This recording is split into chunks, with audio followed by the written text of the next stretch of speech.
135 గజాల భూమి కేవలం 8 లక్షలకే. ప్రతి నెల 10,000 మంత్లీ రెంటల్ ఇన్కమ్. ఫైనల్గా ఒకటి చెప్పండి, తొలి నుంచి కూడా విజయవాడలో మీకు కేశినేని నాని గారికి చాలా పచ్చగడ్డి వేస్తే బగ్గుమనే అంత విభేదాలు, అదే ఫ్యాక్షన్తో కాదు అలా కాదు కానీ రాజకీయంగా మీ ఇద్దరుకున్న గ్యాప్ చాలా ఉన్నిందనమాట. చాలా కాదు, విపరీతంగా ఉంది, విపరీతంగా ఉదయం. అలాంటి కేసీఆర్ నాని గారు టీడీపీని కాదంటే అతనికి రాజకీయ భిక్ష పెట్టిన టీడీపీని కాదని వైఎస్ఆర్ కాంగ్రెస్ ప్రపంచం చేరారు, ఈరోజు ఓడిపోయారు. చివరికి రాజకీయాల నుంచి ఆయన తప్పుకునేలా చేసేశారు కదా. ఇప్పుడు మీ ఇగో సాటిస్ఫై అయిందా? చాలా. అదే మాత్రం నేను ఎందుకంటే ఉన్నట్టు చెప్పాలి కదా. నేను అతను చంద్రబాబు గారి దగ్గరికి వెళ్ళి పార్లమెంట్ సీటు కావాలని విజయవాడ వచ్చిన మొదటి రోజు నేను ఇక్కడ విజయవాడ పశ్చిమ నియోజకవర్గ ఇన్ఛార్జి, మంచి పీక్ స్టేజీలో ఉన్నా, ఫ్లైఓవర్ ఉద్యమం చేస్తూ. చంద్రబాబు నాయుడు గారు హైదరాబాద్లో అప్పుడు ఉండే రాష్ట్రం, అనేక సందర్భాల్లో మీటింగ్లో చెప్పాడు, ఏమని బుద్ధం కన్నా అక్కడ ఫ్లైఓవర్ ఉద్యమం చేస్తున్నాడు, ఒక కార్యక్రమాన్ని పట్టుకుంటే ఆ రోజుతో వదలకుండా అది సంవత్సరాలు చేస్తే దానికి ఎంత మైలేజ్ వస్తుందో అక్కడ నేను కల్లారో చూశాను అని ఎన్నో మీటింగుల్లో నా గురించి చెప్పాడు చంద్రబాబు గారు. దానికి మహాధర్నాగా ఆయన రావడం కూడా జరిగింది. ఇతను వచ్చిన మరుక్షణం నుంచి నన్ను ఇక్కడ నుంచి తీసేయాలి, పశ్చిమ నియోజకవర్గం నుంచి తీసేయాలి, ఇన్ఛార్జి తీసేయాలి. అసలు నాకు అతనికి ఏం లేదు, నిజంగా చేతున్నా ఏమంటే అతను వస్తే అతను స్వాగతించా, అతను పిలిచాం. చంద్రబాబు గారు ఎవరు గౌరవిస్తా వాళ్ళు గౌరవిస్తాం. ఒక ఎందుకనో నా మీద ఇదేంటి ఒక బీసీ ఉండి విజయవాడలో ఎంత పెత్తనం పార్టీలో ఎంత ఎదిగిపోతున్నాడని నా మీద ఒక మైండ్ పెట్టుకొని అనుక్షణం నన్ను ఏదో ఒక విధంగా ఇబ్బంది పెడతా. కానీ మా దేవుడు చంద్రబాబు నాయుడు గారు అతనికంటే రివర్స్లో నన్ను పెంచాడు. ఎలాగా ఎమ్మెల్యే సీట్ రాలా, ఎమ్మెల్సీ చేశాడు, ప్రభుత్వం ఇప్పించాడు. నా పేరు కంటే 16 పేర్ల తర్వాత ప్రోటోకాల్లో అతని పేరు పడేది. ఇది గవర్నమెంట్ ఇన్విటేషన్ ఇస్తుంది కదా, అలా చేశాడు, అయిపోయింది. సరే రెండోసారి గెలిచిన మరుసటి రోజు నుంచే చంద్రబాబు గారి మీద పెట్టడం, జయదేవి మీద పెట్టడం, దేవిని నోమ మీద పెట్టడం, ఇది ఎక్స్లో ఇష్టం వచ్చినట్టు పెట్టడం. నేను ఆపుకోలేను. చంద్రబాబు గారి మీద పెడితే ఎవరు పెట్టినా, మన పార్టీ వాళ్ళు పెట్టినా నేను ఊరుకోను. అదే నాకు అది మా బాసు చంద్రబాబు గారి మధ్య జరిగింది కూడా ఆధిపత్యపూర్వ రాజకీయ ఆధిపత్యపూర్వ. చంద్రబాబు గారికి కూడా తెలుసు, ఇది ఆయన గురించి మాట్లాడితే పార్టీలో మాట్లాడినా ఊరుకోనని తెలుసు. సరే అదే మా ఇద్దరే ఇది. దాంట్లో చంద్రబాబు గారి మీద పెడితే నేను ఎగనిస్ట్ అయిపోయాక అప్పటి నుంచి అతను ఇంకా కక్షపూరితంగా ప్రవర్తించాడు. సరే నేను కూడా అంతే రివర్సల్ వెళ్ళా, ఏ మాటగా మాట అంతే రివర్సల్, అంతకంటే ఎక్కువ రివర్సల్ వెళ్ళా. ఆఖరికి ఏమైంది, కమిట్మెంట్గా ఉన్నవాడిని నేను గెలిచా.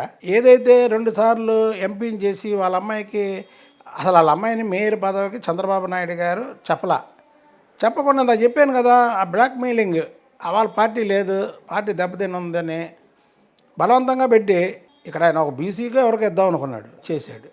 ఇలాంటి అన్నిటికి కూడా లాస్ట్లో అంతిమంగా అతను అయిపోయాడు, మేము సక్సెస్ అయ్యాం. అసలు మీ ధైర్యం ఏంటి? సామాజిక వర్గ పరంగా తీసుకున్నా, ఆర్థికంగా తీసుకున్నా, రాజకీయంగా తీసుకున్నా చాలా బలవంతుడు కేశినేని నాని గారు. మరి మీ ధైర్యం ఏంటి ఆయనతో పోరాటం చేయడానికి? ఏమైంది చెప్పండి, నేను ఒక కమిట్మెంట్తో పనిచేసే వ్యక్తిని, అతను కమిట్మెంట్తో పనిచేసే వ్యక్తి కాదు. అదే ధైర్యం.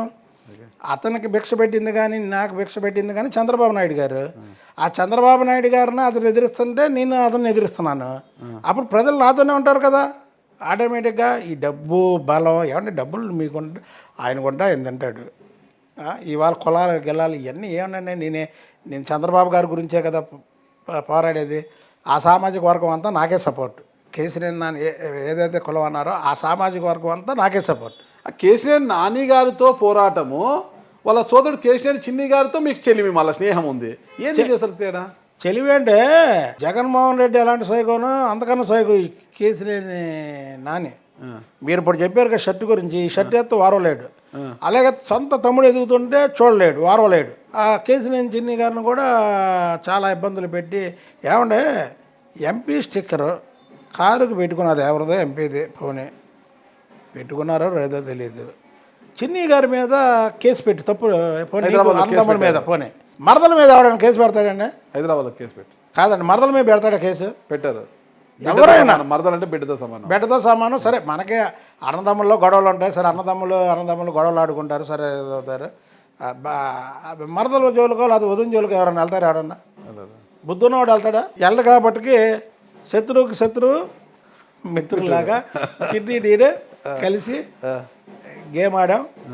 ఆ గేమ్లో చిన్ని సక్సెస్, మీరు సక్సెస్ చేయించారు, నాని అవుట్. అంతే. అంటే ఏమండి పాపం మళ్ళీ రాజకీయంగా ఇక సమాధి చేసినట్లయినా కేసీఆర్ నాని గారిని. సమాధి అయిపోయినా ఆయనే స్టేట్మెంట్ ఇచ్చాడుగా. అంతేనా? కాదండి, రాజకీయాల నుంచి తప్పుకుంటున్నాను ఇచ్చాడుగా. మళ్ళీ తన తప్పు తెలుసుకొని మళ్ళీ టీడీపీలోకి వస్తానంటే రానియం రానివ్వరా? అంతే. దైవ సమానులైన చంద్రబాబు నాయుడు గారు ఒకవేళ సరేలే తప్పు తెలుసుకున్నాడు రాణిస్తామని క్షమాగుణం ఎక్కువ కదా చంద్రబాబు నాయుడు గారికి. ఆ క్షమాగుణం మేరకు ఆయన తిరిగి తీసుకుంటే అప్పుడు మీ పరిస్థితి ఏంటి? చంద్రబాబు గారు నాని విషయంలో నన్ను అడగకుండా తీసుకోడు.